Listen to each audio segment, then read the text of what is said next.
मैत्रिणींना माझा नमस्कार. आणि सविता मॅडम, तुम्ही खूप छान पद्धतीने ओळख करून दिली आणि आरोग्याचं महत्व सुद्धा तुम्ही सांगितलं आणि तेच मी महत्व माझ्या आजच्या व्याख्यानातून सांगणार आहे. सगळ्यात प्रथम इथे जमलेल्या सगळ्या स्त्रियांचं मला अभिनंदन करावंसं वाटतं, कारण तुम्ही तुमच्या आरोग्याच्या बाबतीत जागरूक आहात म्हणून या प्लॅटफॉर्मवर तुम्ही आज आहात आणि आज व्याख्यानासाठी उपस्थित आहात. स्त्री हा सगळ्यांचा म्हणजे स्त्रीत्वाचा आपल्या सगळ्यांनाच अभिमान असतो. आणि पण काही काही स्त्रियांचं असं असतं की कुठून मला बाबा ह्या स्त्री जन्म मिळाला. पण मी आज आजच्या व्याख्यानातून तुम्हाला जे काही सांगणार आहे त्यामधून तुम्हाला हे नक्कीच जाणवेल की आपण स्त्री म्हणून आपला स्वतःचा आपल्याला अभिमान नक्कीच असला पाहिजे. सुरुवात करण्याआधी मी एका गोष्टीपासून सुरुवात करते. माझा आवाज व्यवस्थित येतोय सगळ्यांना? हो हो मॅडम, हो मॅडम. व्यवस्थित आहे. एका गोष्टीपासून मी सुरुवात करते, म्हणजे शारीरिक आणि मानसिक स्वास्थ्याचं महत्व तुम्हाला समजेल. एक व्यक्ती असते आणि ती समुद्र किनाऱ्यावर उभी असते. समुद्राच्या अशा लाटा मोठमोठ्या येत असतात. समुद्राचं भव्य आणि उदात्त रूप ती पाहत असते. खूप छान वाटत असतं त्या व्यक्तीला त्या समुद्राकडे पाहिल्यानंतर. सगळीकडे छान असं वातावरण असतं. ती व्यक्ती कशामुळे तरी त्रस्त होऊन त्या समुद्र किनाऱ्यावर येऊन उभी असते. आणि ते पाहत असताना तिच्या लक्षात येतं की समुद्रामध्ये एक छोटासा कचरा समुद्राच्या आतमध्ये जायचा प्रयत्न करतोय आणि समुद्र तिला तितक्याच ताकदीने त्या कचऱ्याला बाहेर काढायचा प्रयत्न करतोय.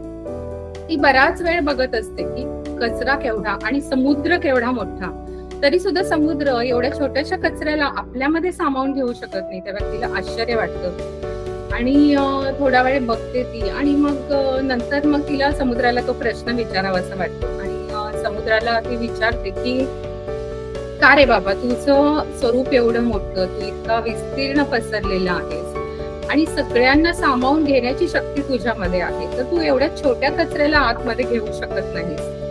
तर समुद्र असं म्हणतो, हा आज छोटा कचरा आहे, पण मी असा छोटा छोटा जर कचरा मी माझ्या आतमध्ये घेत गेलो तर एक दिवस माझंच अस्तित्व संपुष्टात येईल. त्यामुळे मी या कचऱ्याला आत घेत नाही. तेव्हा त्या व्यक्तीला ते म्हणणं पडतं. ही गोष्ट सांगण्यापाठीमागचं माझं कारण जे आहे, आपलं मन आणि आपलं शरीर हे या समुद्रासारखं असलं पाहिजे. कोणताही कचरा आपल्या मनाच्या आत नाही गेला पाहिजे आणि आपल्या शरीराच्या आत सुद्धा नाही गेला पाहिजे.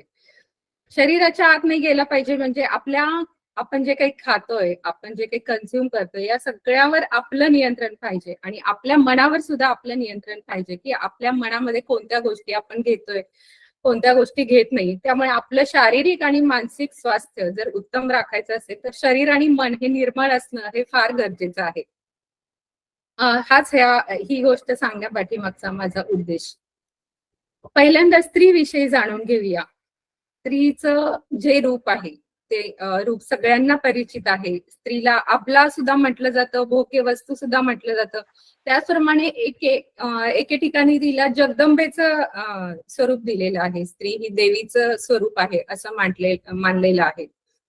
स्त्री ही वेगवेगळ्या भूमिका तिच्या आयुष्यात आल्यानंतर तिला निभावाव्या लागतात, जसं पुरुषांना निभावाव्या लागतात की तसं स्त्रीला लहानपणापासून वेगवेगळ्या भूमिकांमधून जावं लागतं. ती पत्नी होते, प्रेयसी होते, मैत्रीण होते, कुणाची तरी आत्या असते, मावशी असते. वेगवेगळ्या टप्प्यावर वेगवेगळ्या भूमिका त्या स्त्रीला पार पाडाव्या लागतात आणि प्रत्येक टप्पा ती तितक्याच समर्थपणे आणि तितक्याच व्यवस्थितपणे ती पार पाडते. ती स्त्री म्हणजे एक त्याग आणि समर्पणाची मूर्ती, वात्सल्य मूर्ती असं म्हटलं जातं आणि म्हणूनच स्त्रीला मातृत्वाचं म्हणजे एक नवीन मूल जन्माला घालण्याचं जे भाग्य आहे ते स्त्रीच्या वाट्याला आलेलं आहे. कारण तिच्यामध्ये ती वात्सल्य, ते प्रेम, ती ममता, ते सगळं ओतप्रोत भरलेलं असतं आणि तीच ते करू शकते. आणि बऱ्याच स्त्रियांना हेच नको असतं, कुठून आम्हाला हे मातृत्व दिलं आणि किती आम्हाला त्रास सहन करावा लागतो. पण सहनशीलता ही स्त्रीच्या अंगात असते म्हणून तिला हे वरदान दिलेलं आहे आणि आपण खरोखरच आनंदी असलं पाहिजे. आपला अभिमान वाटला पाहिजे. एक नवीन जीव आपण जन्माला घालतोय आणि या पृथ्वी तलावर आणतोय. तसंच या सगळ्या भूमिका पार पाडत असताना स्त्री तेवढ्याच पुरुषांच्या खांद्याला खांद्या लावून आजच्या काळामध्ये पुढे जात आहे आणि आपलं स्वतःच स्वतंत्र अस्तित्व सिद्ध करत आहे. आणि जेव्हा प्रसंग पडतो तेव्हा ती स्वतःच्या अस्मितेसाठी लढायला सुद्धा ही स्त्री मागे पुढे पाहत नाही. स्वतःची स्वतःची अस्मिता, स्वतःचं अस्तित्व यासाठी ती लढा देते. जशी ती प्रेमळ त्यागाची मूर्ती आहे, तसं प्रसंगी ती दुर्गा अवतार सुद्धा नक्कीच धारण करू शकते. हे आपल्याला सगळ्यांना माहिती आहे. तर ही स्त्री जी आहे, तर त्या स्त्रीच्या आयुष्यामध्ये जे काही आहे, की महत्वाचे काही टप्पे येत असतात. की लहानपणापासून जेव्हा तिचा जन्म होतो, काही काळानंतर तिला पहिल्यांदा मासिक पाळी येते, तेव्हा बरेच स्थित्यंतर तिच्या शरीरामध्ये आणि तिच्या मनामध्ये सुद्धा बरेच स्थित्यंतर होत असतात. शरीरामध्ये बदल होत असतात. आणि त्या काळामध्ये सुद्धा तिला वेगवेगळ्या समस्यांना सामोरे जावे लागतं. म्हणजे पहिल्यांदा मासिक पाळी आल्यानंतर पोट दुखतं किंवा मग तिला शरीर जड होतं, आळस येतो. त्या काळात सुद्धा या मुलीचे मूड स्विंग्स होत असतात. त्या शारीरिक तसेच मानसिक सुद्धा बदल तिच्या शरीरामध्ये घडत असतात. तर हे बदल घडत असताना त्याच टप्प्यावर या सगळ्यांना सामोरे जात ती मोठी होते. मोठी झाल्यानंतर लग्न होतं. लग्नानंतर गर्भारपण तिचं येतं. या मध्ये सुद्धा शरीरामध्ये अनेक बदल घडतात आणि त्या बदलांना सुद्धा ती सामोरी जाते. तिथे सुद्धा तिला अनेक प्रॉब्लेम्स फेस करावे लागतात. म्हणजे एखादा जीव आपल्या गर्भामध्ये 9 महिने सांभाळून त्या मुलाला जन्म देणं हा स्त्रीचा दुसरा जन्मच असतो आणि तिथे सुद्धा तिच्या शरीरामध्ये काही बदल घडतात. काही स्त्रियांना स्थूलत्व येतं, काही जणांना नैराश्य येतं. म्हणजे प्रसूती पश्चातचं ते नैराश्य असतं. आता आवाज नाही जाणार रे, आवाज नाही जात. दीपाली कोण आहे? तुमचा माईक बंद करतात. ओके, ठीक. त्यानंतरचा जो तिचा टप्पा असतो तो रजोनिवृत्तीचा, म्हणजे मासिक पाळी बंद होण्याचा.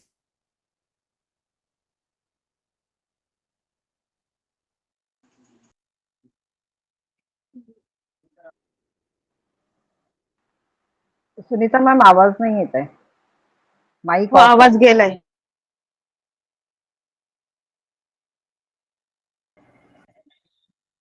येतोय आवाज आता? हा जो गरोदरपणाचा टप्पा आहे त्याच्या पुढे तिला जाऊन रजोनिवृत्तीचा टप्पा तिच्या आयुष्यामध्ये येतो आणि त्या टप्प्यावर सुद्धा तिला मासिक पाळी बंद होण्याच्या आधी 1-2 वर्ष काही त्रास होतो. मासिक पाळी बंद होताना होतो किंवा मासिक पाळी बंद झाल्यानंतर सुद्धा पोस्ट मेनोपॉज म्हणून तिला काही समस्यांना सामोरे जावं लागतं. आणि आत्ताच्या काळामध्ये ही समस्या जास्त वाढत चाललेली आहे. पूर्वीच्या काळी मेनोपॉज वगैरे हा प्रकार अजिबात नव्हताच, म्हणजे याची चर्चा सुद्धा केली जायची नाही. परंतु सध्या हे जे प्रमाण आहे, हे स्त्रियांमध्ये या समस्यांचं जे प्रमाण आहे ते वाढलेलं आहे. त्या काळात सुद्धा तिला अधिक रक्तस्राव होतो किंवा अजिबात रक्तस्राव होत नाही, पण शारीरिक मानसिक विकार जे आहेत ते त्या काळामध्ये तिला जास्त जाणवायला लागतात. नैराश्य येतं, तिला एकटेपण जाणवतं किंवा हॉट फ्लॅशेसचा तिला त्रास होतो. हे जे 3 टप्पे आहेत, सुरुवातीला मासिक पाळी येतानाचा काळ किंवा त्यानंतरचा जो गरोदरपणाचा काळ आणि त्याच्यानंतर जे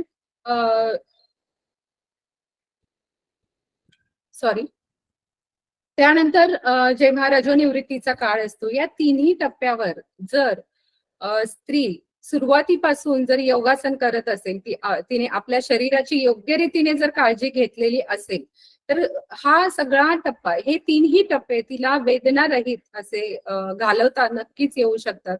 आणि मी अशी अनेक उदाहरण बघितलेली आहे आणि मी माझं स्वतःच सुद्धा उदाहरण इथे देऊ शकते की जवळपास शाळकरी वयापासून मला ही योगासने करायची सवय लागली. त्यामुळे या कोणत्याच टप्प्यावर मला फारसा त्रास जाणवला नाही. तसे काही थोडेफार त्रास जाणवले, अगदी 100% मी नाही म्हणणार नाही, परंतु आताच्या काळामध्ये जे प्रॉब्लेम स्त्रियांना येत आहेत, म्हणजे मी आता बघते की पिरियड्स मध्ये मुलींना प्रचंड त्रास होतो आणि खूप वेगवेगळे प्रॉब्लेम्स आता सध्याच्या काळात येत आहेत. तसा कोणताही त्रास मला झाला नाही, हे मी सांगू इच्छिते. आणि माझ्या ज्या योग शिक्षिका मैत्रिणी आहेत, तर त्यांचं सुद्धा मी जेव्हा त्यांच्याशी मी गप्पा मारल्या, त्यांच्याशी बोलले, तेव्हा त्यांनी सुद्धा मला हेच सांगितलं. त्यामुळे या काळामध्ये जर आपण जर योगासनं करत असू तर आणि याच्यामध्ये सातत्य असणं गरजेचं आहे. म्हणजे काही ठराविक काळापुरतं केलं आणि नंतर नाही केलं तर असं करून चालणार नाहीये. तर आणि आता सुद्धा वेळ गेलेली नाही. तुम्ही जिथे असाल म्हणजे ज्या वयाच्या टप्प्यावर असाल त्या वयाच्या टप्प्यापासून तुम्ही या गोष्टीला नक्कीच सुरुवात करू शकता. आणि हेच मला आजच्या व्याख्यानातून आपल्याला सांगायचं आहे. जसं एखादी इमारत जी असते ती तिच्या पायावर भक्कमपणे उभी असते, तसं आपल्या कुटुंबाचा डोलारा हा जो आहे तो स्त्रीवर अवलंबून आहे. म्हणजे तुम्ही बघा, एखादी स्त्री एक दिवस जरी आजारी पडली तर घराची कशी अवस्था होते. अगदी घरामध्ये सगळीकडे पसारा पडलेला असतो. म्हणजे एक दिवस जरी खाणं बाहेरून जर आपल्याला मागवायचं असेल तरी सुद्धा बाकीची जी कामे असतात छोटी मोठी, आणि स्त्री बरेच सकाळी उठल्यापासून रात्री झोपेपर्यंत बरीच कामं करत असते. पण ते फक्त जेवण बाहेरून मागवलं जातं, परंतु प्लेटा वगैरे किचनमध्ये तशाच पडलेल्या असतात. घरामध्ये इकडे तिकडे कपडे किंवा इतर वस्तू ज्या स्त्री रोज सतत आवरत असते, कारण प्रत्येक स्त्रीला आपलं घर हे व्यवस्थित छान टापटीप असावं असं वाटत असतं आणि तिथे करत असते. तर एका दिवसाने अशी अवस्था घराची होते हे तुम्हाला सगळ्यांना माहित आहे. जर ती स्त्री जर आठवडाभर आजारी पडली, महिनाभर आजारी पडली तर तिच्या कुटुंबावर किती मोठा त्याचा परिणाम होतो. म्हणजे मुलांवर सुद्धा त्याचा परिणाम होतो. त्यांना टिफिन व्यवस्थित मिळत नाही, मुलं सुद्धा हिरमुसली होतात. जोडीदार जो असतो त्याला सुद्धा थोडंसं डिप्रेशन येतं की असं काय चाललंय आपल्या आयुष्यामध्ये. तो सुद्धा थोडासा जोडीदार सुद्धा थोडासा नाराज असतो. तर आणि या सगळ्यांमध्ये स्त्रीला स्वतःचा तर तिला स्वतःला तर त्रास होतो, पण इतर कुटुंबाला सुद्धा त्या सगळ्या गोष्टींचा त्रास व्हायला सुरुवात होतो. म्हणजे जर तुम्ही व्यवस्थित असाल तर तुमचं कुटुंब व्यवस्थित असतं, आनंदी, हसरं आणि खेळकर असतं. त्यामुळे तुम्ही ह्या कुटुंबाच्या इमारतीचा पाया आहात आणि तुम्ही या कुटुंबाच्या वर्तुळाचा केंद्रबिंदू आहात आणि बाकी सारे जे कुटुंबातील सदस्य आहेत हे परिघाभोवती आहेत आणि तुम्ही जर व्यवस्थित असाल तर हे तुमचं कुटुंब जे आहे ते व्यवस्थित असणार आहे. आजच्या काळामध्ये स्त्री जी आहे म्हणजे तिचं पूर्वी त्या स्त्रीचं जे भावविश्व होतं ते चूल आणि मूल इथपर्यंत मर्यादित होतं आणि तिचं भावविश्व तेवढंच होतं की मुलांना जन्म घालणं, त्यांना मोठं करणं, सांभाळणं किंवा स्वयंपाकघर सांभाळणं इथपर्यंत तिचं भावविश्व होतं. परंतु सध्याचा काळ प्रचंड प्रमाणात बदललेला आहे. म्हणजे प्रत्येक 4-5 घरांच्या पाठीमागे जर आपण पाहिलं तर एक स्त्री ही नोकरी करणारीच असतेच. म्हणजे नोकरी करणाऱ्या स्त्रियांचं प्रमाण जे आहे ते प्रचंड प्रमाणात वाढलेलं आहे आणि तिची ही तारेवरची कसरत चालू आहे. म्हणजे नोकरी सुद्धा करायची, घरातलं सगळ्यांचं आपण बघायचे, मुलांचे टिफिन सांभाळायचे, मुलांचा अभ्यास करून घ्यायचा, पाहुणे रावळे आलेले गेलेले, लग्न समारंभ सगळे पार पाडायचे. त्यात नोकरीमध्ये सुद्धा आपला स्वतःचा परफॉर्मन्स अजून हाय ठेवण्यासाठी प्रयत्न करायचा. म्हणजे एका वेळेस किती पातळ्यांवर स्त्रीला लढावं लागतं हे आज या ग्रुपवर जर काही नोकरी करणाऱ्या स्त्रिया असतील तर त्या सगळ्यांना माहितीच आहे आणि सविता मॅडमना तर या सगळ्याची चांगल्या पद्धतीने जाण आहेच. तर या सगळ्या आणि हे सगळं करताना सुद्धा म्हणजे मल्टीटास्किंग ही स्त्री करतीये, हे सगळं ती सांभाळतीये, पण हे करताना सुद्धा तिला बॅलन्स करायचं असतं. म्हणजे तिला घर सुद्धा साफ आणि स्वच्छ हवं असतं किंवा मुलांना टिफिन मध्ये सुद्धा काहीतरी चांगलं द्यायचं असतं किंवा आपल्या नोकरीमध्ये सुद्धा आपलं व्यवस्थित टिकवून ठेवायची असते. म्हणजे अगदी गृहिणी असली तरी सुद्धा तिला हे सगळं तिला पार पाडायचं असतं. तर या स्त्रीला हे सगळं पार पाडत असताना खूप तारेवरची कसरत होते आणि ती सगळं खूप छान पद्धतीने आनंदाने पार पाडते. म्हणजे तुम्ही बघा, हे काही सोपं नाहीये हे सगळं करणं आणि हे सगळं करताना ती हसतमुखाने हे सगळं करत असते. तर हे करताना तिचं काय होतं की आपल्या स्वतःच्या शरीराकडे दुर्लक्ष होतं. म्हणजे पूर्वी घरातली कामं असायची आणि प्रत्येक काम हे उठ-बस करत करायचं काम होतं. म्हणजे कपडे धुवावे लागायचे. अगदी जमीनदार आणि पाटील असतील तर त्यांच्या घरामध्ये कामाला वगैरे नोकर असायचे. पण प्रत्येक घरांमध्ये स्त्रिया आपली स्वतःची कामं स्वतः करायची. पण आता सध्या झालंय काय की आपली लाईफस्टाईलच पूर्णपणे बदललेली आहे. आपलं जे काम आहे ते आपलं ओट्यावर उभं राहून आपण आपलं मोस्टली काम होतं. आपल्या घरामध्ये प्रत्येक घरामध्ये कामवाली ही असतेच. त्यामुळे जी कामवाली जी खाली वाकून झाडून काढायचं काम करते, फरशी पुसायचं काम करते, तर ते आपल्याकडून ते काम होतच नाहीये. आपलं काम काय की स्वयंपाकघरासमोर उभं राहून, आणि कट्टा आजकाल आलेला आहे. पूर्वी कसं चूल असायची, खाली बसून स्वयंपाक केला तर 10 वेळा आपली उठ बस व्हायची, आणि 10 वेळा काय 100 वेळा होत असेल की स्वयंपाक करताना, म्हणजे प्रत्येक गोष्ट घेण्यासाठी उठ बस व्हायची.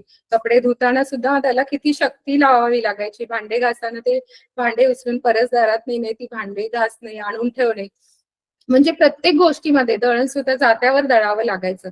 म्हणजे तिची शारीरिक हालचाल प्रचंड होत होती. आणि त्यावेळेसचे जे मंगळागौरीचे जे खेळ होते, तर त्याच्यामध्ये जर ते खेळ तुम्ही पाहिले तर अगदी पिंगा वगैरे त्या स्त्रिया घालायच्या. आता जर तुम्हाला कोणाला सांगितलं हा पिंगा घाल म्हटल्यानंतर कमरेमध्ये कोणाच्या तरी लचक धरू शकते. इतकं आपलं शरीर जे आहे ते कमकुवत झालेलं आहे. आणि या सगळ्याला खरं तर आपणच कारणीभूत आहोत. जसं लाईफस्टाईल बदलली तसं बदलायला हरकत नाही, पण आपलं शरीर जे आहे तेच आहे ना. मग त्या शरीराची काळजी घेणं हे आपलं काम आहे. पूर्वी जसं खाली वाकून काम केलं जायचं, तसं आता काहीच होत नाहीये. पाठीमागं वाकलं जात नाही, साईडला वाकलं जात नाही. तर त्यासाठी योगासने ही खूप महत्वाची आहेत. जर तुम्ही इतर व्यायाम प्रणाली जेव्हा बघता, किंवा तुम्ही झुंबा करता किंवा जिम मध्ये जर जात असाल, तर त्यामध्ये जो व्यायाम होतो तो शारीरिक व्यायाम होतो. तिथे मनाचा तिथे काहीच संबंध येत नाही, आणि तिथे सगळे फास्ट हे असतात. झुंबामध्ये सुद्धा सगळ्या फास्ट हालचाली असतात, पण योगासनामध्ये जे असतात त्या संथ आणि सावकाश हालचाली असतात. आणि त्याच्यामध्ये मनाचा सुद्धा सहभाग असतो, आणि ते संथपणे सावकाशपणे करताना आपलं मन त्याच्यामध्ये लागतं. आणि त्यामुळे ती योगासने केल्यामुळे आपलं शरीर स्वास्थ्य तर लाभतच, त्यासोबत मानसिक स्वास्थ्य लाभायला सुद्धा याच्यामध्ये मदत होते. तर महिलांचं आरोग्य ही निरोगी समाजाची गुरुकिल्ली आहे. म्हणजे आपल्याला जर निरोगी समाज हवा असेल तर महिलांचं आरोग्य हे उत्तम असणं हे गरजेचं आहे. कमीत कमी आपलं कौटुंबिक स्वास्थ्य जर उत्तम ठेवायचं असेल तर आपलं आरोग्य हे उत्तम असणं फार गरजेचं आहे. त्याचबरोबर आणखी काही कारणं आहेत की स्त्रियांना अजून आणखी कोणती कोणती कारणं आहेत की ज्याच्यामुळे असं हे झालेलं आहे. मी पहिले जे सांगितलं, आपली लाईफस्टाईल जी आहे ती बदललेली आहे, त्यामुळे आपली शारीरिक हालचाल जी आहे ती कमी झालेली आहे. तसंच आपली दिनचर्या जी आहे ती व्यस्त झालेली आहे. म्हणजे अगदी आपल्या हाताशी सगळे मशीन्स वगैरे असून सुद्धा आपण बिझी असतो. बऱ्याच वेळा कुणाला फोन केला तरी म्हणजे आपण सुरुवातीला त्यांना विचारतो बिझी आहात का, माझं काहीतरी काम होतं. म्हणजे इतके सगळे मशीन्स वगैरे हाताशी असून सुद्धा दिनचर्या ही व्यस्त झालेली आहे. आणि साहजिकच आहे, नोकरी करणारी स्त्री असेल तर सकाळीच तिचं सगळं घरातलं स्वतः कमीत कमी स्वतःचा टिफिन, मुलांचा टिफिन तरी तिला करणं भागच आहे. आणि तिथून आल्यानंतर, नोकरीवरून आल्यानंतर पुन्हा घर, आणि मग सुट्टीच्या दिवशी घरातली आठवड्याभराची कामं, म्हणजे पूर्ण सतत व्यस्तच ती स्त्री असते. तर ही दिनचर्या जी आहे ती आपली व्यस्त झालेली आहे. त्यामुळे या गोष्टीसाठी वेळ काढणं स्त्रीला थोडंसं अवघड होत आहे, पण अशक्य असं नाहीये.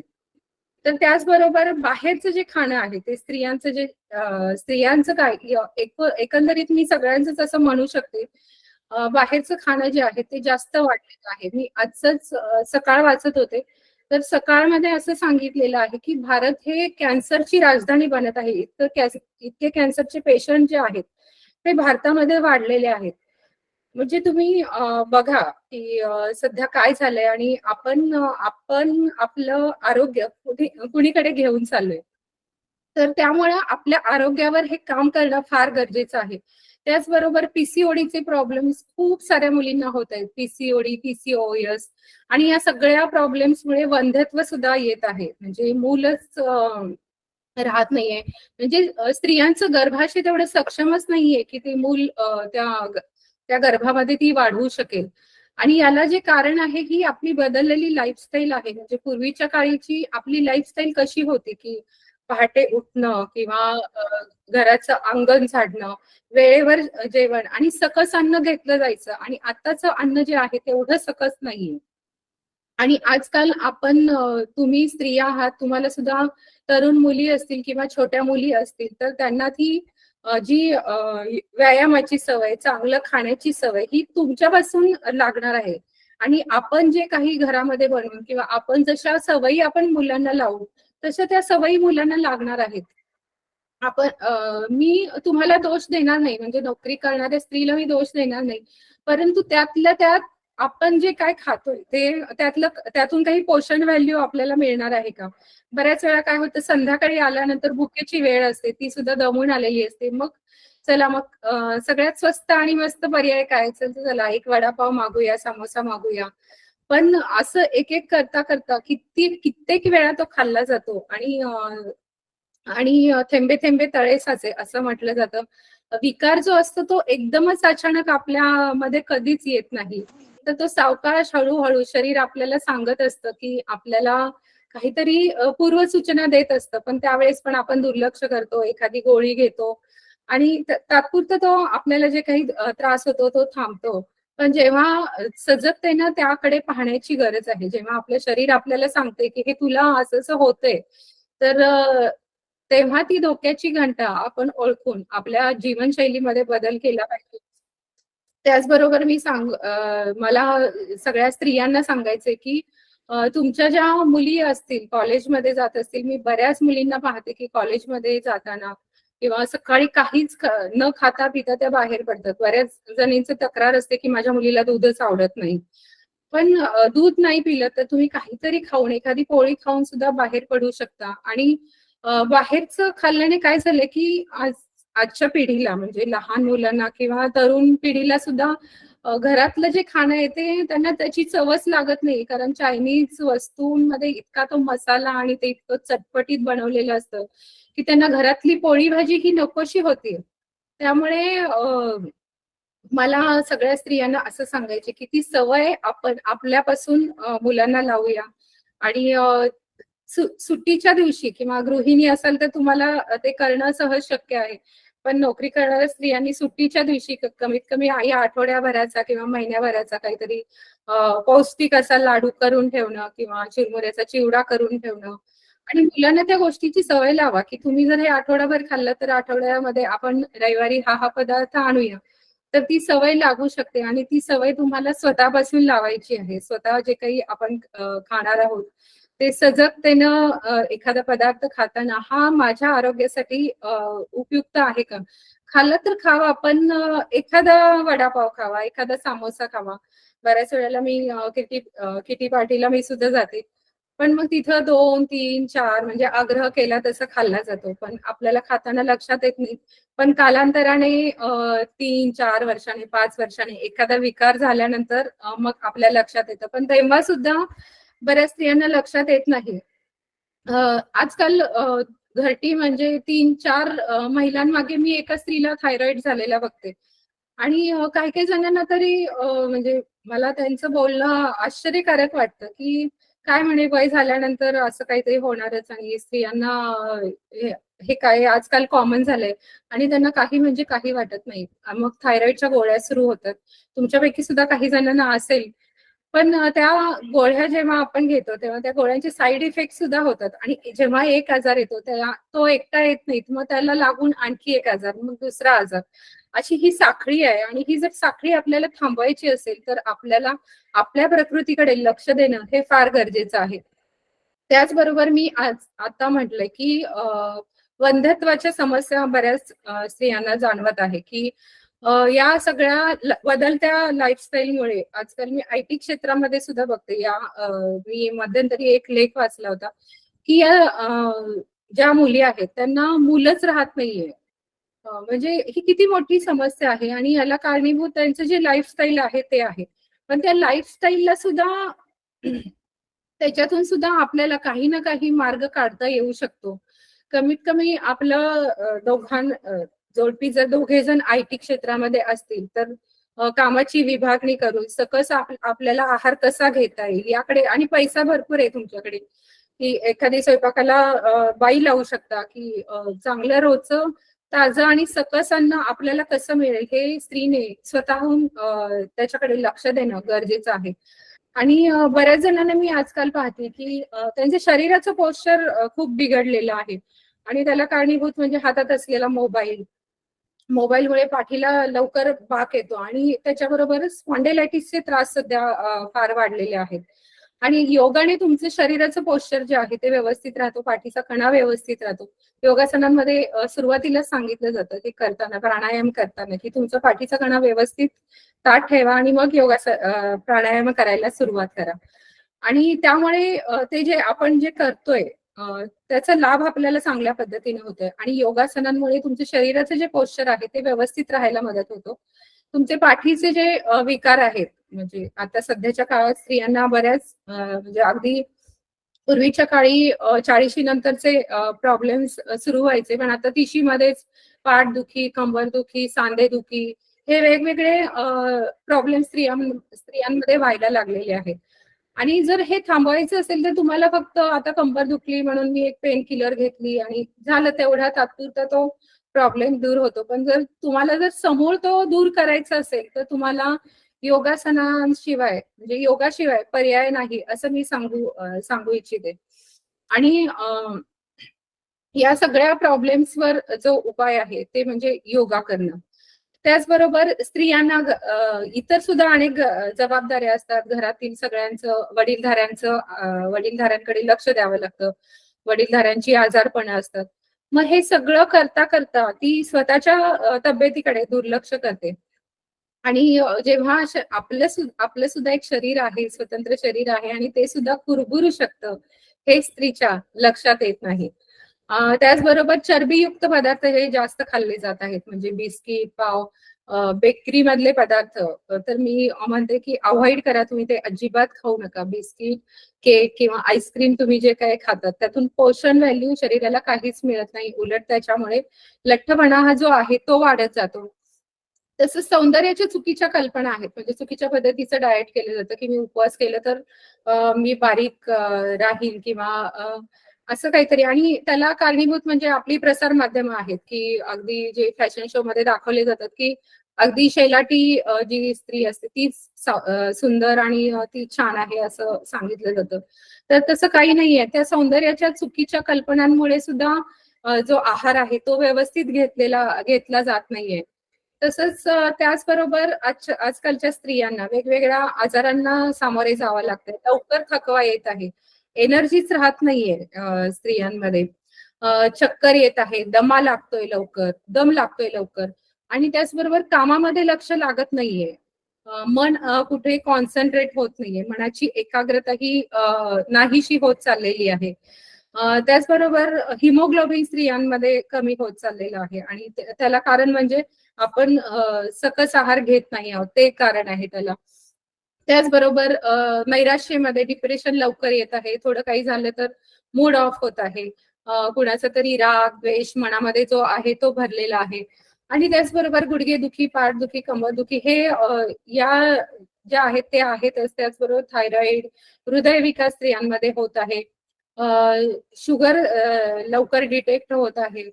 तर ह्या सगळ्या आणि त्याचबरोबर मानसिक आरोग्य सुद्धा व्यवस्थित नाहीये. आताचं जे धक्काधक्कीचं जीवन आहे, टेन्शन खूप प्रकारचे आहेत की सगळं घरातलं टेन्शन आहे, बाहेर जाऊन बाहेरच टेन्शन आहे. गृहिणी असेल तर तिला सुद्धा वेगळ्या वेगळ्या प्रकारचे टेन्शन्स आहेत. जर हे सगळं जर आपल्याला दूर करायचं असेल तर आपल्याला योगाशिवाय पर्याय नाही. आणि योगामध्ये शरीराबरोबर मनाचा सुद्धा विचार केलेला आहे. सकाळी तुम्ही जर बघाल, सकाळी काहीतरी झालं, कुणाबरोबर तरी वाद झाला, तर सकाळी मनात आलेला एक चुकीचा विचार, त्याचा परिणाम जो असतो तो आपल्या दिवसभराच्या कामावर होतो. म्हणजे दिवसभरामध्ये कामामध्ये आपलं लक्ष लागत नाही. कुणाबरोबर तरी वाद झालेला असतो किंवा कुणीतरी काहीतरी म्हटलेलं असतं किंवा काहीतरी चुकीचा विचार येतो, तर तो पूर्ण आपला दिवस जो आहे तो पूर्ण खराब करून टाकतो. तर हा अनुभव तुम्हाला तुमच्यापैकी प्रत्येकीला आलेला असेल. तर हा मनात आलेला विचार जर आपल्याला थांबवायचा असेल, आपल्या मनामध्ये कुणाविषयी तरी राग असतो, द्वेष असतो किंवा कुणीतरी आपल्याला घरातून काहीतरी म्हटलेलं असतं, नवऱ्याबरोबर काहीतरी झालेलं असतं किंवा घरामध्ये सासू काहीतरी बोललेलं असते, नोकरी करत असाल तर कंपनीतून बॉस कडून काहीतरी बोललं जातं, मैत्रीण काहीतरी म्हटलेली असते. आणि या सगळ्यांमध्ये मग तो राग, द्वेष सगळं मनामध्ये असतं आपल्या. मग घरातलं टेन्शन, म्हणजे स्ट्रेस भरपूर आहे. मग तो स्ट्रेस जर आपल्याला घालवायचा असेल, आपल्याला आपलं जर मन शांत करायचं असेल, आपल्याला राग आणि द्वेष जर मनात ठेवायचा नसेल, तर हे सगळं थांबवण्यासाठी योग हा सगळ्यात महत्वाचा आहे. योग म्हणजे काय? योग म्हणजे योग हा शब्द यूज या संस्कृत धातूपासून निर्माण झालेला आहे. योग म्हणजे जोडणे. इथे काय जोडायचं आहे? तर शरीराला आपल्या मनाशी जोडायचं आहे. मी मगाशी म्हटलं त्या पद्धतीने आपण जेव्हा जिम मध्ये जातो तेव्हा आपला शारीरिक व्यायाम होतो, झुंबा करतो तेव्हा शारीरिक व्यायाम होतो. इतर तुम्ही जे काही व्यायाम करतात त्याच्यामध्ये शारीरिक व्यायाम होतो, पण योगामध्ये शरीराबरोबर मनाचाही विचार केलेला आहे. मनाला शरीराशी जोडलं जातं. आपण जे काही आसनं करतो ते अगदी सावकाश आणि संथपणे करतो. आणि आसनाची व्याख्याच पतंजली योगसूत्रे हा ग्रंथ लिहिला, तर त्याच्यामध्ये त्यांनी स्थिर सुखम आसनम असं म्हटलेलं आहे. म्हणजे आसन जेव्हा आपण करतो तेव्हा आसन पूर्ण झाल्यानंतर त्याच्यामध्ये स्थिर राहणं, ती सुखकारक त्यातली सुखकारकता जी आहे ती अनुभवणे, हे त्यांनी सांगितलेलं आहे. आणि त्याच्याबरोबर आसनांचा लाभ काय होतो तर तो द्वंद्वान भिघातः असं सांगितलेलं आहे. म्हणजे आपल्या मनातले जे द्वंद्व आहेत, मनातलं जे वादळ आहे ते नाहीस होतं या आसनांमुळे, असं त्यांनी सांगितलेलं आहे. आणि तसंच भगवद्गीतेमध्ये सुद्धा श्रीकृष्णाने सांगितलेलं आहे की समत्वम योग उच्यते. म्हणजे आपल्याकडे सगळ्या गोष्टींकडे पाहण्याची समत्व बुद्धी जी असते, म्हणजे सगळ्या गोष्टींना समान रीतीने पाहण्याची, म्हणजे सुख असू दे, दुःख असू दे, किंवा कोणतंही आलेला चढ उतार आपल्या आयुष्यातला असू दे, तर त्या सगळ्यांकडे समत्वपणे पाहण्याची दृष्टी जी असते ती योगामुळे होते. आणि आपल्या जे काम क्रोध हे विकार असतात तर त्याच्यावर नियंत्रण सुद्धा योगामुळे होऊ शकतं. तर थोडस तुम्हाला बोरिंग होत असेल तर मी एक छोटीशी गोष्ट सांगू इच्छिते. एक राजा असतो आणि तो शिकारीवरून परत चाललेला असतो आणि तिथे त्याला एक साधू भेटतो. आणि साधू भेटल्यानंतर राजाच्या मनामध्ये एक प्रश्न असतो की स्वर्ग आणि नरक या दोन गोष्टी अशा म्हटल्या जातात, पण रस्ता कोणता असेल, म्हणजे काय केल्यामुळे स्वर्गामुळे मध्ये जाता येतं आणि काय केल्यामुळे नरकामध्ये जाता येतं. तर तो प्रश्न बरेच दिवस झाला त्याच्या मनामध्ये घोळत असतो. आणि मग तो साधूकडे जातो आणि साधूला विचारतो की साधू बसलेले असतात ध्यानस्थ, डोळे मिटून आपली आयुध तो खाली ठेवतो.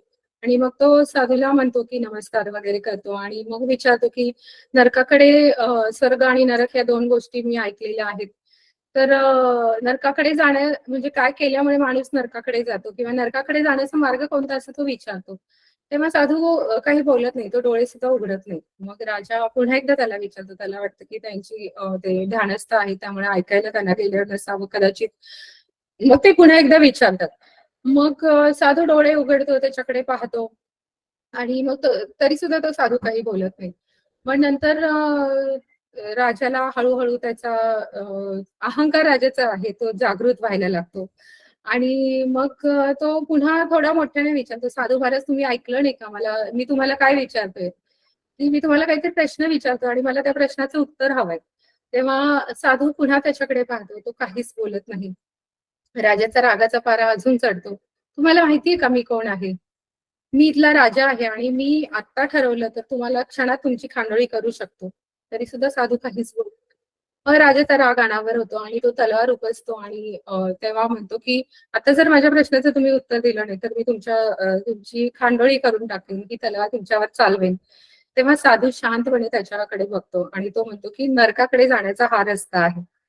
म्हणजे बघा, आपला काम क्रोध जर त्याच्यावर जर आपलं आपलं क्रोधावर जर आपलं नियंत्रण नसेल तर क्रोध आपल्याला कोणत्या थरापर्यंत घेऊन जाऊ शकतो. सकाळी एखाद्याबद्दल आपण राग चिडचिड चिडचिड करत असू, संध्याकाळी कुणीतरी आपल्याला भेटलं किंवा आपल्या घरातल्या मुलांवरच तो राग निघू शकतो. आपण खाडकंदा मुलाच्या थोबाडीत सुद्धा देऊ शकतो. म्हणजे त्या रागाचं पर्यवसन कशामध्ये होतं.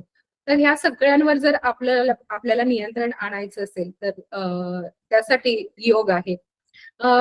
पतंजली योगसूत्रे या ग्रंथामध्ये तो 4 पादामध्ये विभागलेला आहे आणि त्याच्यामध्ये समाधी, साधन, विभूती आणि कैवल्य, आणि त्याच्यामध्ये त्यांनी पतंजली ऋषींनी अष्टांग योग सांगितलेला आहे. आणि अष्टांग योगामध्ये यम, नियम, आसन, प्राणायाम, प्रत्याहार, धारणा, ध्यान आणि मग समाधी असे 8 त्याची अंग सांगितलेली आहे. आणि आसन हे तिसरं अंग आहे. आणि त्याच्या आधी जे सांगितलेले आहे त्यांनी यम आणि नियम सांगितलेलं आहे. यम मध्ये त्यांनी सांगितलेलं आहे अहिंसा, सत्य, अस्तेय, ब्रह्मचर्य, अपरिग्रह. अहिंसा म्हणजे कायिक, वाचिक, मानसिक कोणत्याही म्हणजे बोलताना सुद्धा तुम्ही कुणाची हिंसा करू नका, बघताना सुद्धा तुम्ही हिंसा बघू नका. कायिक, वाचिक आणि मानसिक मनामध्ये सुद्धा तुम्ही कुणाबद्दल वाईट विचार करू नका. नेहमी सत्य बोला, हे तर आपल्याला आधीपासून सांगितलेलं असते. म्हणजे कोणाचीही चोरी करू नका. ब्रह्मचर्य म्हणजे आपल्या शास्त्राने सांगितलेल्या पद्धतीने सीमित स्वरूप. ब्रह्मचर्य म्हणजे कुठे ते संन्यास घ्यायचा नाहीये, तर सीमित स्वरूपामध्ये शास्त्रांनी जसं सांगितलेलं आहे त्याप्रमाणे आपलं आचरण असलं पाहिजे त्या बाबतीत. आणि अपरिग्रह म्हणजे जास्त वस्तूचा संचय करू नका. त्याच्या पुढे त्यांनी नियम सांगितलेले आहेत, म्हणजे आपण कसं वागलं पाहिजे आपल्या समाजामध्ये. तर त्याच्यामध्ये शौच सांगितलेलं आहे. शौच म्हणजे शरीराची आणि मनाची शुद्धता, फक्त शरीराची शुद्धता नाही. आता जी आपण शरीराची शुद्धता करतोय फक्त बाहेरून आपली रंगरंगोटी सुरू आहे, पण आतले आपलं जे मन आहे तर त्याची सुद्धा जी आहे ती शुद्धता झाली पाहिजे. त्याच्यानंतर त्यांनी संतोष सांगितलेला आहे. शौच, संतोष, तपस, स्वाध्याय आणि ईश्वर प्रणिधान सांगितलेलं आहे. संतोष म्हणजे आपण समाधानी असलं पाहिजे. आपल्याला जे काही आहे, आपल्याला वाटेलं जे आयुष्य आलेलं आहे किंवा आपल्याकडे जे काही आहे त्याच्यामध्ये आपण समाधानी असलं पाहिजे. महत्वाकांक्षी माणसाने जरूर असावं, मी त्याच्याबद्दल माझा काहीच आक्षेप नाहीये, पण आपल्याकडे जे काही आहे त्याच्यामध्ये समाधानी सुद्धा माणसाने असलं पाहिजे. नंतर त्यांनी सांगितलेलं आहे तप सांगितलेलं आहे. पूर्वीच्या काळी माणूस बाहेर जाऊन तप करायचा, ह्याच्यामध्ये जंगलामध्ये जाऊन 12-12 वर्ष तप करायचं, तेव्हा त्याला कुठेतरी सिद्धी प्राप्त व्हायच्या. तसं आत्ताच्या सुद्धा आपल्या आयुष्यामध्ये आपण तप केल्याशिवाय आपल्याला काही साध्य होत नाही. आणि स्वाध्याय सांगितलेला आहे. स्वाध्याय म्हणजे एखादी गोष्ट मिळवण्याकरता, माझं आरोग्य चांगलं ठेवायचं आहे मला, तर ते मिळवण्यासाठी आपल्याला स्वाध्याय म्हणजे अभ्यास, तो अभ्यास करणं गरजेचं आहे. म्हणजे तुम्ही आता जर तुम्ही बघितलं की सुरुवातीला आपल्याला योगा कुठेतरी आपल्याला महत्व पटलं त्याचं आणि कोणता तरी क्लास जॉईन केला, तर आपल्याला ते बोरिंग वाटायला लागतं की किती संथ घेतात, सावकाश घेतात. पण हे संथ आणि सावकाश घेतल्याने आपल्या शरीरावर त्याचा काय परिणाम होतो, तर हे बघण्यासाठी तुम्हाला कमीत कमी महिना, 2 महिने, 3 महिने, वर्षभर तो क्लास अटेंड करावा लागेल आणि त्याच्यामध्ये सातत्य ठेवावं लागेल. कोणतीही गोष्ट सातत्याने केल्याशिवाय साध्य होत नाही. आणि ती गोष्ट जर तुम्ही 1 दिवस नाही केली तर तुम्ही 4 दिवस मागे जाता. तुम्ही कोणत्याही बाबतीत बघा, तुम्ही जर वॉकिंग करायला सुरुवात करत असाल, सुरुवातीला मग तुम्ही सुरुवात केली आणि 4 दिवस गेलात, मग पाय दुखायला लागलेत म्हणून थांबलात, 5व्या दिवशी तुम्ही केलंच नाही, तर 6व्या दिवशी पण मग तुम्हाला कंटाळा येतो. पण स्त्रियांच्या बाबतीत आणखी एक प्रॉब्लेम काय होतो की स्त्रियांना पिरियड्स येतात, मग त्या पिरियड्स मध्ये 4 दिवस शारीरिक श्रम करायचे नसतात, तर ती गोष्ट थांबवली जाते. पण पुन्हा 5व्या किंवा 6व्या दिवसापासून तुम्ही ती कंटिन्यू केली पाहिजे. आणि ते कंटिन्यू करणं हे जे आहे ते तुमच्या मनावर आहे. तर अशा पद्धतीने त्याच्यामध्ये त्यांनी शौच, संतोष, तपस, स्वाध्याय आणि ईश्वर प्रणिधान सांगितलंय. म्हणजे आपण जे काही करतो ते सगळं ईश्वराला अर्पून टाकायचं. म्हणजे आपण जे काही चांगली गोष्ट करतोय ती सगळी म्हणजे कर्म करत राहायचं. कर्मफलाची अपेक्षा ठेवायची नाहीये, असं एकंदरीत त्याच्यामध्ये सांगितलेलं आहे. आणि ईश्वराला शरण जायचं आहे. आणि त्याच्यानंतर त्यांनी आसन सांगितलेलं आहे, आसनाची व्याख्या सांगितलेली आहे. त्यानंतर त्यांनी प्राणायाम सांगितलेलं आहे, प्राणायामाचं महत्व सांगितलेलं आहे. आणि जेव्हा मी यमे योगशास्त्रामध्ये याचा अभ्यास केला, तर किती त्यांनी प्रचंड त्याच्यामध्ये संशोधन केलेलं आहे. म्हणजे उज्जाई प्राणायाम हा एक प्राणायाम जरी घेतला तरी सतत 6 महिने जर उज्जाई प्राणायामाचा अभ्यास केला, तर शरीरावर जे मेद असतो तो पूर्णपणे निघून जाऊन माणूस व्यक्ती बारीक होऊ शकते असं त्याच्यामध्ये सांगितलेलं आहे. आणि या सगळ्याचा परिणाम म्हणजे प्राणायामानंतर त्यांनी प्रत्याहार सांगितलेला आहे. प्रत्याहारामध्ये त्यांनी सांगितलेलं आहे की आपली जी इंद्रिय आहेत, पंच ज्ञानेंद्रिय ही सगळी बाहेर धावत असतात. आपल्याला छान छान वेब सिरीज बघायची असते, चित्रपट बघायचा असतो, किंवा चांगल्या जिभेने चांगल्या चांगल्या गोष्टी खायच्या असतात. तर या सगळ्या पंच ज्ञानेंद्रियांवर नियंत्रण आणून त्या इंद्रियांना आपल्याला आतमध्ये ओढायचं आहे, म्हणजे अंतर्मुख करायचं आहे. त्यानंतर त्यांनी सांगितलेलं आहे तो धारणा सांगितलंय. धारणा म्हणजे आपल्या इष्ट देवतेची एखादी मूर्ती किंवा ओंकार घेऊन त्याच्यावर आपलं लक्ष केंद्रित करून आपल्याला फक्त बसायचं आहे. मेडिटेशनला तुम्हाला बसा म्हणल्यानंतर तुम्ही प्रत्येकाने अनुभव घेतला असेल, ज्यांना त्याचं महत्व कळालं. 5 मिनिटं बसलं तरी तुमचं त्याच्यामध्ये लक्ष लागत नाही, लगेच मनामध्ये खूप सारे विचार यायला लागतात आणि आपण 5 मिनिट स्वस्त बसू शकत नाही. तर त्याच्या आधी धारणा करायची, कोणती तरी एक गोष्ट ओंकार समोर ठेवून त्याच्यावर आपल्याला लक्ष केंद्रित करायचं आहे. आणि मग नंतर जे आहे ते आपलं ध्यान लागणार आहे. आणि मग ध्यानानंतरची ती समाधी ही अवस्था सांगितली आहे. म्हणजे तुम्ही योगा म्हणजे फक्त योगासनापुरता मर्यादित नाही, तर इतका व्यापक आणि सुंदर दृष्टिकोन पतंजली ऋषींनी त्याच्यामध्ये सांगितलेला आहे. तर योगामुळे आपलं आणि ह्या सगळ्या वेगवेगळ्या ग्रंथामध्ये या सगळ्या ऋषींनी त्याचा अभ्यास करून त्याचे काय काय लाभ होतात हे सांगितलेले आहेत. तर जर ढोबळमानाने सांगायचं झालं तर योगामुळे आपलं वजन जे आहे ते नियंत्रणामध्ये राहतं आणि सातत्याने अभ्यास केल्यानंतर वजन कमी होतं. कोणतीही गोष्ट पी हळद आणि हो गोरी अशा पद्धतीने होत नसते, तर त्यासाठी सातत्याने प्रयत्न करत राहणं हे गरजेचं असतं. तसंच आपल्या मांसपेशी ज्या आहेत त्या दणकट होतात, आपली हाडे मजबूत होतात, आपले सांधे जे आहेत आता खूप लवकर सगळ्या महिलांमध्ये सांधेदुखी जी आहे ती व्हायला लागलेली आहे. ते सांधेदुखी जर तुम्ही नियमितपणे जर योगा करत असाल, ती सांधेदुखी होत नाही. स्नायू जे आहेत ते आपले बळकट होत आहेत, दणकट होत आहेत. शरीरामध्ये जी लवकर थकवा येतोय, आजारी पडतोय, केस गळतायत, तर शरीरामध्ये जी एनर्जी आहे ती टिकून जी आहे ती योगामुळे राहते. आणि एकंदरीत आताचे जे विकार होत आहेत वेगवेगळे खूप लवकरच्या वयामध्ये जे विकार स्त्रियांना होत आहेत, तर त्या आजारापासून तुम्ही दूर राहू शकता. बऱ्याच स्त्रियांना बीपीचा प्रॉब्लेम होत आहे, तर रक्तदाब जो असतो तो नियंत्रणात राहतो, तो योगामुळे राहतो. म्हणजे तुम्ही बाहेरची कितीही औषधं घ्या ॲलोपॅथीने, ते आजार तात्पुरता दाबून ठेवला जातो किंवा पेन किलरने आजार तो जी काही वेदना असते ती तात्पुरती शमवली जाते. पण योगासनाने किंवा मी आयुर्वेदाने सांगेन तर त्या आयुर्वेदाने काही काही गोष्टी आहेत, त्याला ॲलोपॅथी ही मस्त आहे, मी अगदीच नाकारत नाहीये. पण त्याच्याबरोबर जर सगळ्या गोष्टी तुम्ही जर पूर्वीपासून जर करत असाल किंवा आता जर मी योगाचं महत्व तुम्हाला सांगते, आत्तापासून जरी तुम्ही सुरुवात केली तर काहीच हरकत नाही. कोणतीही चांगली गोष्ट करण्यासाठी योग्य वेळ जेव्हा आपल्याला कळतं, देर आहे दुरुस्त आहे असं म्हणायला हरकत नाही, तर ती करायला हरकत नाही. त्याचबरोबर प्राणायाम आणि ध्यान केल्यामुळे मन स्थिर आणि शांत राहतं. जे मन आता आपल्याला इकडं तिकडं भरकटतंय, म्हणजे आपण मोबाईल जेव्हा हातात घेतो तेव्हा झटाझट कारण 30 सेकंदाच्या त्या रील्स असतात, पटापट पटापट बघत जातो आपण. ते विषय किती प्रचंड असतात त्याच्यामध्ये. आपण एखाद्या स्वयंपाकाचा व्हिडिओ बघतोय, त्याच्या एखादा डान्सचा व्हिडिओ येतोय, त्याच्या पुढे एखाद्या गाण्याचा येतोय. म्हणजे किती प्रचंड विषय असतो, म्हणजे आपलं मन किती आपण गरा त्या रीलच्या नुसार फिरवतोय. मग कसं आपलं मन स्थिर राहील? तर जर हे मन स्थिर आणि जर आपल्याला शांत करायचं असेल तर त्यासाठी प्राणायाम आणि ध्यान सांगितलेलं आहे. तर एकंदरीत योगामुळे ऑल राऊंड जो फिटनेस आहे तो आपल्याला योगामुळे मिळणार आहे. त्याचबरोबर आपले जे ताणतणाव आहेत ते ताणतणाव आपले कमी होण्यासाठी योगाची मदत होते. मी आता जे सांगितलं की प्राणायाम केल्यामुळे आपलं मन शांत होतं प्राणायाम आणि ध्यानाने.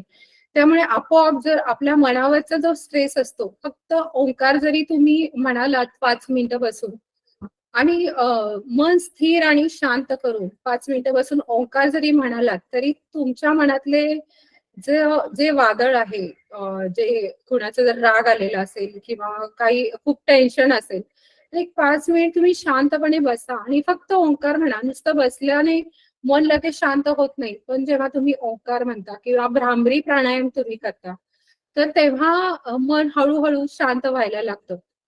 म्हणजे त्या फक्त 5 ओंकार जरी म्हटले तरी त्या 5 ओंकारांनी सुद्धा मन शांत व्हायला लागतं. दीर्घ श्वसनाने मन शांत होतं. तर याच्यामध्ये आपण एक प्रयोग करून बघूया का? मी नुसतंच सांगते तुम्हाला, जर आपण दीर्घ श्वसन करून बघूया आणि 5 ओंकार म्हणून बघूया. तुम्ही आता जिथे बसला आहात तिथे मांडी घालून बसा. खुर्चीवर बसला असाल तरी खुर्चीवर तुम्ही शांतपणे बसा. बसल्यानंतर तुम्ही आपण ओंकार म्हणणार आहोत, दीर्घ श्वसन करणार आहोत आणि ओंकार म्हणणार आहोत. तर ओंकार म्हणताना ओंकारामध्ये 3 अक्षर येतात, अ, उ आणि म. अ जो असतो तो आपल्याला 2 सेकंद म्हणायचा, उ 3 सेकंद म्हणायचे आणि म जो आहे तो 5 सेकंद म्हणायचा आहे. असं 10 सेकंदात आपल्याला ओंकार संपवायचा आहे. आणि ओंकार जो आहे तो सुद्धा तुम्ही माझ्याबरोबर म्हणायला हरकत नाही. तर जिथे बसला असेल, तिथे खुर्चीवर बसला असाल तरी हरकत नाही. तिथे बसा. बसल्यानंतर हाताची योग मुद्रा करा. म्हणजे अंगठा आणि तर्जनी एकमेकांना जोडून घ्या आणि ते दोन्ही मांडीवर ठेवा. पाठीचा अंगठा आणि तर्जनी, अंगठा आणि आपलं पहिलं बोट हे एकमेकांना जोडून घ्या आणि ते मांडीवर ठेवा. मांडीवर ठेवल्यानंतर पाठीचा कणा तुमचा ताठ आहे का बघा. पाठीचा कणा ताठ ठेवा आणि मी आता जे सांगते ते डोळे मिटून करा. डोळे मिटून घ्या. तुमच्या मनामध्ये आता बरेच काही विचार चालू असतील. मी आता व्याख्यान देते तरी सुद्धा तुमचं मन 10 ठिकाणी बाहेर फिरून आलं असेल किंवा सध्या तुम्हाला माझा आवाज ऐकू येते, त्याचबरोबर तुमच्या रूम मधल्या फॅनचा आवाज ऐकू येते, आजूबाजूचे आवाज ऐकू येते, घरामध्ये काहीतरी चालू आहे तिथले आवाज ऐकू येत असतील सुरुवातीला. तर आवाज ऐकू द्या, ऐकू येऊ द्या. तरी सुद्धा डोळे मिटून तसेच तुम्ही स्वस्थ बसा. हळूहळू मनातले जे विचार असतात ते शांत व्हायला लागतील. तुमचा जो श्वास आहे त्या श्वासावर तुम्ही लक्ष केंद्रित करा. जेव्हा श्वासावर लक्ष केंद्रित कराल तेव्हा विचार तुमचे हळूहळू शांत होत जातील. तुम्ही घेत असलेला श्वास आणि सोडत असलेला श्वास, त्याबरोबर तुमच्या शरीराची किंवा पोटाची, छातीची होत असणारी हालचाल याच्याकडे लक्ष द्या. एक दीर्घ श्वास घ्या. दीर्घ श्वास सोडा. दीर्घ श्वास म्हणजे तुम्ही नेहमी जो श्वास घेता तो आपोआप होत असतो. दीर्घ श्वास म्हणजे श्वास मोठा घ्यायचा आहे. छाती भरून श्वास घ्या आणि हळू हळू हळू सावकाश तो श्वास सोडा. आणखी एक दीर्घ श्वास घ्या. एक दीर्घ श्वास सोडा. आता आपण ओंकार म्हणूया. ओंकार माझ्या सोबतच म्हणा.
डोळे उघडू नका. डोळे झाकलेलेच असू द्या.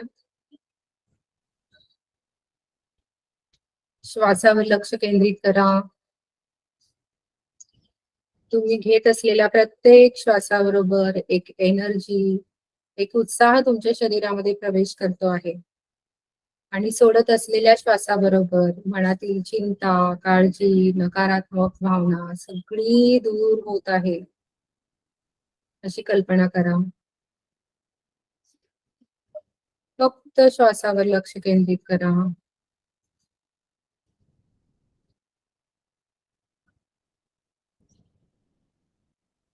आता सावकाश दोन्ही हात एकमेकांवर घासून डोळ्यावर ठेवा आणि डोळे उघडा.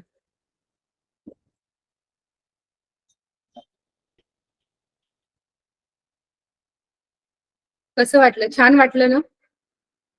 एवढं जरी जेव्हा तुम्हाला एखाद्या गोष्टीचा ताण येतो, स्ट्रेस येतो, तेव्हा इतकं जरी केलं तरी सुद्धा तुम्ही तुमच्या मनातील विचारांना, तुमच्या मनातील जर कोणाविषयी राग आला असेल किंवा टेन्शन असेल कोणत्या गोष्टीचं, एवढं जरी तुमच्या रूम मध्ये जाऊन बसा आणि एखाद्या शांत ठिकाणी बसा जिथं आजूबाजूला तुम्हाला कोणी डिस्टर्ब करणार नाही, त्या शांत ठिकाणी जाऊन बसून तुम्ही एवढं जरी केलं तरी, आणि जर तुमच्याकडे वेळ असेल तर 11 वेळा 21 वेळा तुम्ही करू शकता. किंवा सकाळी जर तुम्हाला जास्त वेळ नसेल तर एक 5 ते 10 मिनिटं तुम्ही 21 वेळा ओंकार म्हणून सुद्धा तुम्ही तुमच्या कामाला सुरुवात करू शकता. म्हणजे एका योगाच्या एका छोट्याशा भागामध्ये इतकी ताकद आहे, म्हणजे ओंकारामध्ये इतकी जादू आहे. जगाची जेव्हा निर्मिती झाली त्यातून पहिला जो शब्द उमटला तो म्हणजे ओंकार, हा शब्द उमटला. आणि योगामध्ये उपनिषद आहेत ती कितीतरी उपनिषद ही फक्त ओंकारावर आधारित आहेत. आणि त्या ओंकारामध्ये सामर्थ्य आहे की आपल्याला ज्या अष्टांग योगामध्ये शेवटची जी पायरी सांगितलेली आहे, समाधी तिथपर्यंत नेऊन पोहोचवण्याचं जे सामर्थ्य आहे ते ओंकारामध्ये आहे. त्याचबरोबर मी जे आता सांगितलं, आपल्याला एक आंतरिक आणि मानसिक शांती जी आहे ती योगामुळे मिळते. त्याचबरोबर आपली इम्युनिटी आहे, जी इम्युनिटी पॉवर आहे ती वाढण्यासाठी, रोगप्रतिकारक शक्ती वाढण्यासाठी योगाचा उपयोग होतो. आता करोनाच्या काळामध्ये तुम्ही पाहिलेलं आहे, म्हणजे अगदी धडधाकट लोक सुद्धा त्यांची इम्युनिटी पॉवर कमी असल्यामुळे बरीच त्यांचा मृत्यू झालेला आहे. आणि ज्यांची इम्युनिटी पॉवर चांगली होती ती त्यांना काही झालेलं नाहीये. हे तुम्ही आताच होऊन गेलेल्या कोरोनामध्ये पाहिलेलं असेल. तर ते इम्युनिटी पॉवर जर आपल्याला वाढवायची असेल तर योगा केल्याने ती इम्युनिटी पॉवर तुमची वाढू शकते. त्याचबरोबर तुमचा ऊर्जा आणि उत्साह जो आहे तो वाढण्यासाठी किंवा दिवसभर टिकून राहण्यासाठी ह्या योगाचा उपयोग होतो. जर तुम्ही जिमला जात असाल तर जिम करून आल्यानंतर तुम्हाला थकवा जाणवत असेल, कारण पूर्ण तिथे शरीराचाच आपण व्यायाम करतो. तर योगाने शरीराबरोबर मनाचा सुद्धा व्यायाम होतो आणि शरीरामध्ये सुद्धा फ्लेक्झिबिलिटी तर वाढतेच, पण त्याबरोबर मन सुद्धा तिथे शांत होतं योगामध्ये. त्याचबरोबर हळूहळू आपला वेट लॉस व्हायला जर सातत्याने तुम्ही केलं तरी वेट लॉस योगामुळे होऊ शकतं. त्याचबरोबर शरीराची लवचिकता वाढते. आताचं जे काम, आताची जी जीवनशैली आहे ती बैठी जीवनशैली आहे जास्त. गृहिणी सुद्धा घरातले काम झाल्यानंतर म्हणजे बसूनच सगळी कामं होतात, की कुठेतरी टीव्ही लावला जातो, मग तो 2-3 तास पिक्चर बघितला जातो, टीव्ही पाहिला जातो. तर ही आणि नोकरी करणाऱ्या स्त्रियांचं जे काम आहे ते सुद्धा ऑफिसमध्ये गेल्यानंतर बैठं असतं. तर ही बैठी जीवनशैली जी वाढलेली आहे तर त्याच्यामुळे शरीराची लवचिकता जी आहे ती कमी होत चाललेली आहे. त्यामुळे मग कमरेची चकती सरकणं किंवा स्पॉन्डिलायटिसचा त्रास होणं, तर हे जर त्रास तुम्हाला जर कमी करायचे असेल आणि तुमच्या शरीराचं जर पोश्चर व्यवस्थित ठेवायचं असेल तर योगाशिवाय दुसरा पर्याय नाही, हे मी सांगू इच्छिते. तर त्याचबरोबर आपले नातेसंबंध जर आपल्याला व्यवस्थित ठेवायचे असतील तर योगाचा उपयोग. आता तुम्ही म्हणाल नातेसंबंधांचा आणि योगाचा काय उपयोग आहे, तर योगाने तुमचं शारीरिक स्वास्थ्य उत्तम राहणार आहे.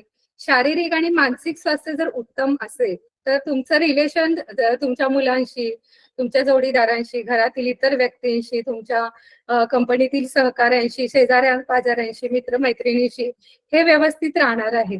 त्यामुळे जर आपल्याला सगळ्यांशी जर रिलेशन जर व्यवस्थित मेंटेन करायचं असेल तर योगा हा केला पाहिजे. त्याचबरोबर बेटर इंट्युशन म्हणजे अंतर्ज्ञान आपलं ह्या योगामुळे वाढतं. म्हणजे सारासार विचार करण्याची जी बुद्धी असते, विवेक बुद्धी आपण त्याला म्हणू शकतो, म्हणजे निरक्षीर विवेक बुद्धी असं ज्याला म्हटलं जातं, की काय योग्य आहे, काय अयोग्य आहे, चांगलं काय आहे, वाईट काय आहे, धर्म काय आहे, अधर्म काय आहे, सुख काय आहे, दुःख काय आहे नक्की. तर हे सगळ्या गोष्टी मधला जो बॅलन्स जो साधायचा आहे, तर तो बॅलन्स आपल्याला योगाने साध्य करता येतो. आणि त्याचबरोबर अवेअरनेस जो आहे आपला, आपण रोजची दैनंदिन कामं करत असतो पण आपलं लक्ष नसतं. आता हे व्याख्यान ऐकताना सुद्धा आता बऱ्याच वेळा तुम्हाला अनेक विचार मनामध्ये येऊन गेले असतील, किंवा संध्याकाळी तुम्हाला काय करायचंय, किंवा सकाळी मी काय केलं, किंवा हिने असं म्हटलं होतं, तिने तसं म्हटलं होतं, हे अनेक विचार मनामध्ये येऊन गेले असतील. त्यामुळे आपलं लक्ष एके ठिकाणी जर आपल्याला कॉन्सन्ट्रेट करून जर आपलं सगळं कार्य, म्हणजे तुम्ही गृहिणी असाल, घरातलं जरी काम करायचं असेल, जर मन आपलं एकाग्र करायचं असेल, तर योगाशिवाय पर्याय नाही. आणि ही विवेक बुद्धी, आपलं अंतर्ज्ञान जे आहे ते जागृत करायचं असेल, ही विवेक बुद्धी जागृत करायचं असेल, तर योगाचा त्याच्यासाठी उपयोग होतो. आणि ध्यानाच्या पुढची अवस्था आहे ती समाधी अवस्था आहे, ती फार दूर आहे. परंतु आपण सध्या योगापासून तरी सुरुवात करूया.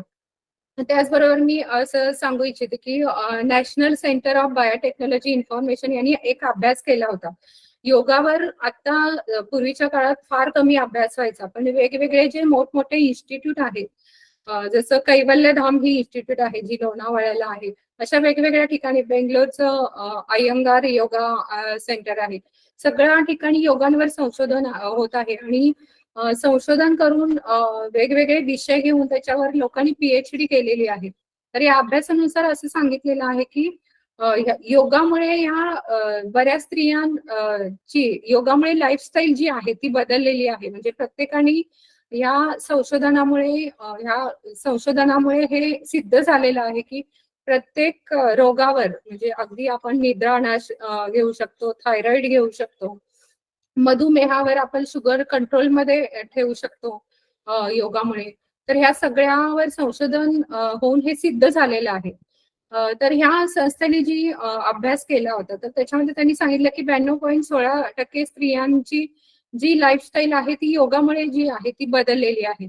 तसंच आपल्याला योगामुळे हा वर्क लाईफ आपल्याला बॅलन्स करता येतो. म्हणजे बाहेरचं काम, आपलं घरातलं काम, किंवा एकंदरीत स्त्री, मी म्हटलं की मल्टीटास्कर आहे, तिला हे सुद्धा करायचं आहे, ते सुद्धा करायचं आहे, आणि मग तिला सगळं नाही झाली की मग तिची चिडचिड होते. जर ही चिडचिड आपल्याला थांबवायची असेल, तर जर तुम्ही नियमितपणे योगा करत असाल, ही चिडचिड थांबायला लागते.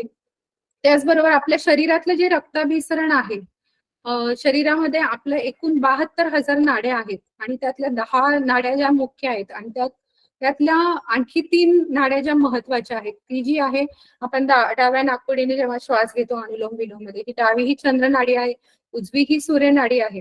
आणि जेव्हा या दोन्ही नाडीचा बॅलन्स होतो, आणि जेव्हा आपण प्राणायामामध्ये प्रगत प्राणायाम आपण करायला लागतो सातत्याने, तेव्हा मी जी मधली नाडी सुषुम्ना नाडी असते ती जागृत होते, आणि कुंडलिनी जागृत होण्यापर्यंतचा हा जो प्रवास आहे तो योगाने साध्य होतो. आता तुम्ही सगळीकडे ऐकत असाल की सप्तचक्रांचा बॅलन्स आपला झाला पाहिजे. सप्तचक्र म्हणजे आपल्या शरीरामध्ये मेरुदंडाच्या तिथे जो असतो तो मूलाधार चक्र, त्याच्यावर जो आहे तो मणिपूर चक्र, त्याच्यावर जो आहे स्वादिष्ठान चक्र आहे, आपल्या छातीमध्ये जो आहे अनाहत चक्र आहे, आपल्या गळामध्ये जो आहे तो विशुद्धी चक्र आहे, आणि इथे जो आहे तो आज्ञा चक्र आहे, आणि सगळ्यात वर जो आहे तो सहस्त्रार चक्र. तर ही सगळं चक्र जी असतात ती हळूहळू जी आहे ते योगाच्या अभ्यासाने ओपन होतात असं म्हटलेलं आहे. आपलं शरीर जे आहे ते पंचकोशांपासून बनलेलं आहे. अन्नमय कोश, प्राणमय कोश, मनोमय कोश, विज्ञानमय कोश आणि आनंदमय कोश. आणि या सगळ्या ह्या कोशांमध्ये जर आपल्याला बॅलन्स ठेवायचा, आपला बॅलन्स जो राहतो तो योगामुळे तो बॅलन्स आपण ठेवू शकतो. अन्नमय कोश म्हणजे आपलं शरीर जे आहे ते सगळं अन्नापासून बनलेलं आहे. प्राणमय कोश म्हणजे आपलं जे आपण जे काही कार्य करतो, तर हे कार्य जे करतो ते कुणाच्या प्रेरणेने करतो, या प्राणाच्या प्रेरणेने करतो. त्याच्या पुढचा विज्ञानमय कोश म्हणजे फार ती लांबची गोष्ट आहे. आपण सुरुवात अन्नमय कोशापासून तरी सुरुवात करूया. आपण चांगलं खाऊया, योगासने करायला सुरुवात करूया, प्राणायाम करायला सुरुवात करूया. त्याचबरोबर मी मगाशी सांगितलं तसं की आपलं शरीराचं आरोग्य तर उत्तम राहतं. आपलं जे पचन आहे, रक्ताभिसरण शरीरामध्ये सगळीकडे व्यवस्थित होतं. या 72,000 ज्या नाड्या आहेत त्या मी मगाशी सांगितल्या, त्या सगळ्या शुद्ध व्हायला या प्राणायामाने मदत होते. त्याचबरोबर आपले हार्मोन्स इम्बॅलन्स जे होतात स्त्रियांचे प्रत्येक वेळेस होतात, म्हणजे जेव्हा पहिल्यांदा पिरियड होतात तेव्हा सुद्धा हार्मोन्स इम्बॅलन्स होतात. आपल्या गरोदरपणामध्ये सुद्धा होतात आणि रजोनिवृत्तीमध्ये तर जास्त प्रमाणात होतात. थायरॉइड सुद्धा थायरॉइड हा जो रोग होतो तो T3 आणि T4 जे हार्मोन्स शरीरामध्ये स्त्रियांच्या तयार होतात तर त्यामध्ये इम्बॅलन्स झाल्यामुळे थायरॉइड होतो. तर हे सगळे हार्मोन्स जर आपल्याला बॅलन्स करायचे असतील तर योगासनाने हे बॅलन्स होऊ शकतं. आणि ह्यासाठी आपल्याला वेगळं काही करायची गरज नाहीये. तुम्हाला कुठे उठून तयार होऊन जिम मध्ये जायचं नाहीये. तर तुम्ही घरी बसून सुद्धा आज लॉकडाऊन पासून ऑनलाईनचे पर्याय उपलब्ध झालेले आहेत. तर घरी बसून हा योगा करू शकता तुम्ही. फक्त तुम्ही आणि योगा मॅट असणं गरजेचं आहे आणि तुम्ही ते सातत्यानं करणं गरजेचं आहे. तर ह्याच्यामुळे होतं काय की मी हा विषय फक्त आपलं शारीरिक आरोग्य म्हणून घेतलेला नाही. तर आपलं शारीरिक आरोग्यच नाही, आपलं शारीरिक, मानसिक, भावनिक, आध्यात्मिक सगळंच जे आरोग्य आहे ते योगामुळे उत्तम राहण्यासाठी मदत होते. त्याचबरोबर तुमचा शरीर आणि मनामध्ये सुसंवाद निर्माण होतो. तुम्ही जे काही प्रत्येक कार्य करता ते मन लावून करता. आता जर तुम्ही बघत असाल की आता जे आजूबाजूला सगळा गोंधळ चालू आहे, सोशल मीडिया आहे, सगळं धावपळीचं जीवन आहे, स्वयंपाक करताना सुद्धा बऱ्याच वेळा भाजीमध्ये मीठ जास्त टाकलं जातं किंवा काहीतरी ठेवलेलं असतं आणि इकडे येऊन तुम्ही काहीतरी कुणाशी तरी बोलत असतात, मोबाईल बघत असतात, ती भाजी तिकडे करपून जाते. तर हे सगळं होतं कशामुळे, तर आपलं मन स्थिर नाहीये. तर हा सेल्फ अवेअरनेस जो आहे तो योगामुळे निर्माण होतो. तर या सगळ्या गोष्टी तर आहेच. तर त्याचबरोबर मी तुम्हाला सांगू इच्छिते की आपले जे स्त्रियांचे जे मासिक पाळीचे जे विकार आहेत, PCOD, PCOS, त्याला सगळीच योगासनं ही आहेत ती उत्तम आहेत. म्हणजे फक्त आता मी थायरॉइड साठी जर तुम्हाला सांगितलं की सर्वांगासन सगळ्यात उत्तम आहे, पण सर्वांगासन करण्यासाठी तुमचं शरीर फ्लेक्झिबल होणं महत्वाचं आहे. मग सर्वांगासन करण्याआधी त्याच्या आधी विपरीत करणी घेतलं जातं. विपरीत करणी करण्याच्या आधी उत्तान पादासन म्हणजे दोन्ही पाय वर करायला आपल्याला शिकवले जातात. फक्त दोन्ही पाय वर नाही, मग पहिल्यांदा एक पाद उत्तान पादासन शिकवलं जातं. पहिल्यांदा एक पाय वर करा. मग हे जेव्हा करता तुम्ही तेव्हा ती सर्वांगासन तुम्हाला जमणार आहे. त्याच्यापुढे तुम्हाला हलासन जमणार आहे. तर मग फक्त मी एखाद्या विकारासाठी मी थायरॉइड वर माझं युट्यूब चॅनल आहे सुनीता नकाते नावाने. तर त्याच्यामध्ये मी थायरॉइड साठी योगा सांगितलेला आहे. पण ते करणं सुद्धा तुम्ही गरजेचं आहे. पण ते करायच्या आधी जर तुम्हाला योगाविषयी जर डायरेक्ट तुम्ही सर्वांगासन करायला गेलात तर तुम्हाला अजिबात जमणार नाही. तर त्यासाठी योगा करताना सुरुवातीला पूरक हालचाली सांगितलेल्या आहेत. आपण पहिल्यांदा सूक्ष्म व्यायाम घेतो. शरीर पहिल्यांदा सुरुवातीला थोडंसं फ्लेक्झिबल करतो. मग सोपे व्यायाम आणि मग त्याच्यानंतर मग हळूहळू करत आपण सर्वांगासनापर्यंत पोहोचतो. तसं प्रत्येक विकारासाठी कोणकोणती आसनं उपयोगी आहेत. हे काही काही आसनं जी आहेत ती उपयोगी आहेत. मधुमेहाचं म्हणाल तर स्वादुपिंडामध्ये इन्शुलिन कमी निर्माण होतं मधुमेह झाल्यानंतर. तर ते इन्शुलिन जास्त प्रमाणामध्ये स्त्रवण्यासाठी अर्धमच्छिंद्रासन करणं गरजेचं आहे. मग अर्धमच्छिंद्रासन करताना तुमचं शरीर जे आहे ते फ्लेक्झिबल पहिल्यांदा होणं गरजेचं आहे. मग त्याच्या आधी वक्रासन घेतलं जातं. तर अशा पद्धतीने सगळीच योगासनं ही उपयोगी आहेत. त्याचबरोबर जर तुम्हाला सांधेदुखी असेल तर सांधेदुखीसाठी सुरुवातीला साधी सोपी व्यायाम प्रकार पहिल्यांदा शरीर तुमचं फ्लेक्झिबल झालं पाहिजे आणि पुन्हा सांधेदुखी होऊ नये म्हणून मग तुम्हाला पुढची योगासनं ही शिकवली जातात. त्याचबरोबर व्हेरिकोज व्हेन्स कशामुळे होतं की आता जी जीवनशैली आपण मी मगाशी म्हटलं तसं की आपण सगळी जी कामं आहे ती उभं राहूनच करतोय. उभं राहून केल्यामुळे व्हेरिकोज व्हेन्स होतात. तर मग त्याच्यामध्ये जी आहे ती आपण झोपून पाय वर करून जी करायची आसनं आहेत तर ती आपण करू शकतो. उत्तान पादासन किंवा तुम्ही खुर्चीमध्ये जेव्हा तुम्ही खाली झोपता खाली झोपल्यानंतर सुद्धा तुम्ही खुर्चीवर असं पाय ठेवून साधं शवासन जरी केलं तरी त्या आपल्या शरीराकडे जो रक्तप्रवाह असतो तो वरच्या दिशेला व्हायला सुरुवात होतो. तर व्हेरिकोज वेन्ससाठी उत्तानपादासन, सर्वांगासन अशी वेगवेगळी आसन उपयुक्त आहेत. तसंच तुम्हाला जर स्ट्रेस आला असेल तर स्ट्रेससाठी मी मगाशी म्हटलं तसं ओंकार तुम्ही करू शकता. त्याचबरोबर भ्रामरी हा प्राणायाम उत्तम आहे. ह्याच्यासाठी ताणतणावासाठी अनुलोम विलोम सुद्धा तितकाच उपयुक्त आहे. अनुलोम विलोमने आपण उजव्या नाकपुडीने श्वास घेतो आणि डाव्या नाकपुडीने श्वास सोडतो. डाव्या नाकपुडीने घेतो, उजव्या नाकपुडीने सोडतो. आणि मी तुम्हाला सांगितलं तसं ही चंद्रनाडी आहे आणि ही सूर्यनाडी आहे. तर दोन्ही नाडींमध्ये बॅलन्स होण्यासाठी हे अनुलोम विलोम आहे. आणि अनुलोम विलोम आणि तर सर्व 72,000 नाड्या ज्या आहेत त्या तरी शुद्ध होतातच, पण आपला स्ट्रेस जो आहे तो कमी व्हायला या अनुलोम विलोमने मदत होते. तर अशा वेगवेगळ्या आजारांवर ही सगळी योगासनं उपयुक्त आहेत. तर फक्त एकच आसन किंवा योगासन किंवा एकच प्राणायाम तुम्ही ह्याच्यामध्ये करून चालणार नाहीये. तर सगळे प्राणायाम हे शिकून घेणं हे गरजेचं आहे. तर सुरुवातीला तुम्हाला कंटाळा येईल किंवा सुरुवातीला नकोसं वाटेल, पण जर तुम्ही चिकाटी ठेवली तर तुम्हाला त्याच्यामध्ये इंटरेस्ट निर्माण व्हायला लागेल. कोणतीही गोष्ट ही सहजासहजी मिळत नसते. प्रत्येक गोष्टीला हे कष्ट करावे लागतातच. तुम्ही एखादा घरामध्ये पदार्थ जरी करायचा असेल, गृहिणी असेल तर मी तुम्हाला सांगू इच्छिते, एक पदार्थ करायचा असेल तर किती गोष्टी तुम्हाला पोहे करायचे असतील तर तुम्हाला त्याच्यामध्ये किती गोष्टी घालाव्या लागतात. म्हणजे पुरुषांना याचा अंदाज येणार नाही. त्याला तेल घालावं लागतं, जिरे मोहरी घालावे लागतं, हिंग घालावं लागतं, कांदा घालावा लागतो, शेंगदाणे घालावा लागतो.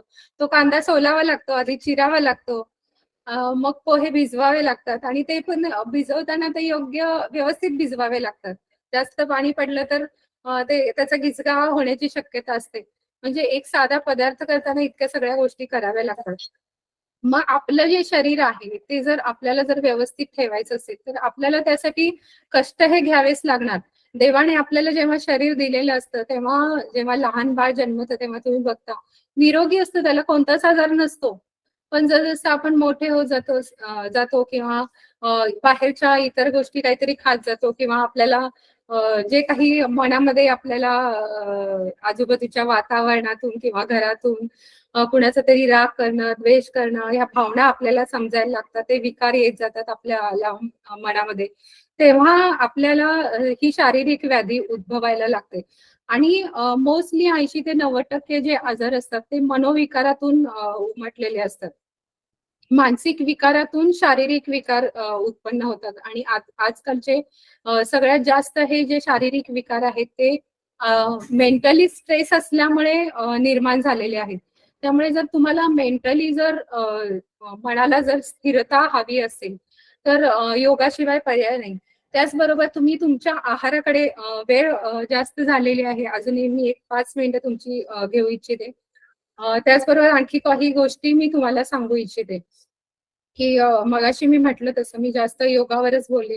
त्याचबरोबर तुमच्या आहाराकडे सुद्धा तुम्ही लक्ष देणं गरजेचं आहे. आणि तो आहार जो आहे तो योग्य वेळेवर घेणं गरजेचं आहे. म्हणजे मुलं 3 वाजता येतात म्हणून मी मुलांची वाट पाहते आणि मी 3 वाजता जेवते, तर ते असं योग्य नाही. सकाळचा नाश्ता 8 ते 9 या वेळेमध्ये, दुपारचं जेवण 12, 12:30, 1 ते 2च्या दरम्यान घेतलं पाहिजे. संध्याकाळी भूक लागल्यानंतर काहीतरी वडा समोसा न खाता काहीतरी हेल्दी पर्याय, एखादं फळ खा, तुम्ही राजगिऱ्याचा लाडू खा किंवा त्यातल्या त्यात हेल्दी एखाद्या वेळेस आठवड्यातून खायला हरकत नाही, परंतु त्यातल्या त्यात हेल्दी मी काय खाऊ शकते.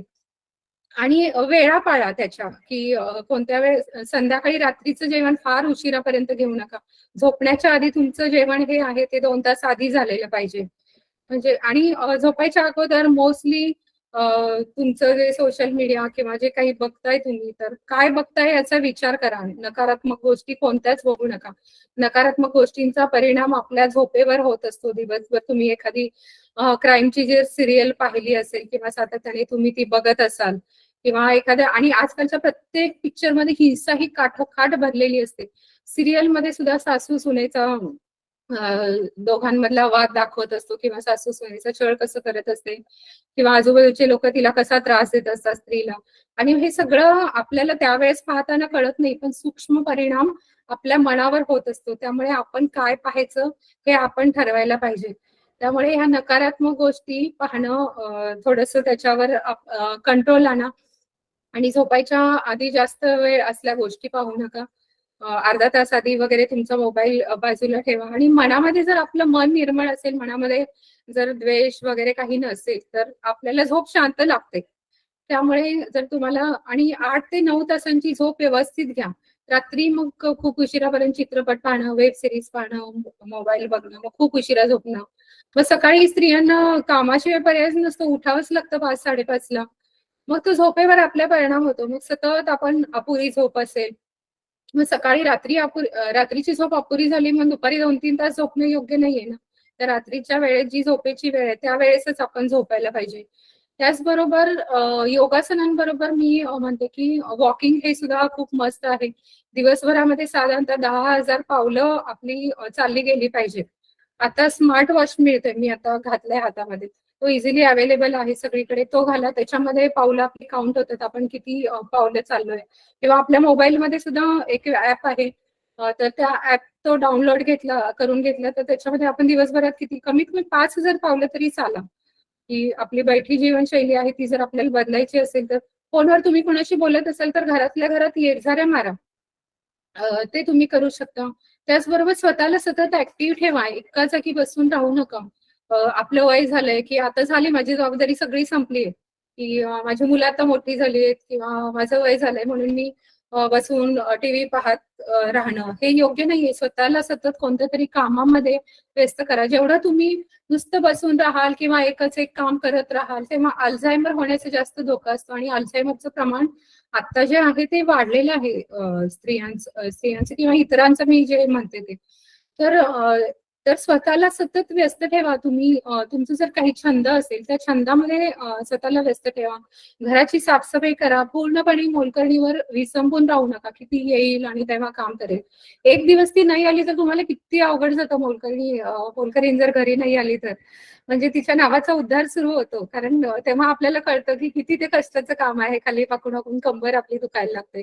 तर कामाची सवय ठेवा आणि जिथं शक्य आहे तिथं स्वतः सगळं हाताने काम करा. परदेशात बघा, परदेशात जायला आपल्याला छान वाटतं, पण तिथं सगळं काम आपल्या घरातलं जे काम आहे ते आपल्याला हाताने करावं लागतं.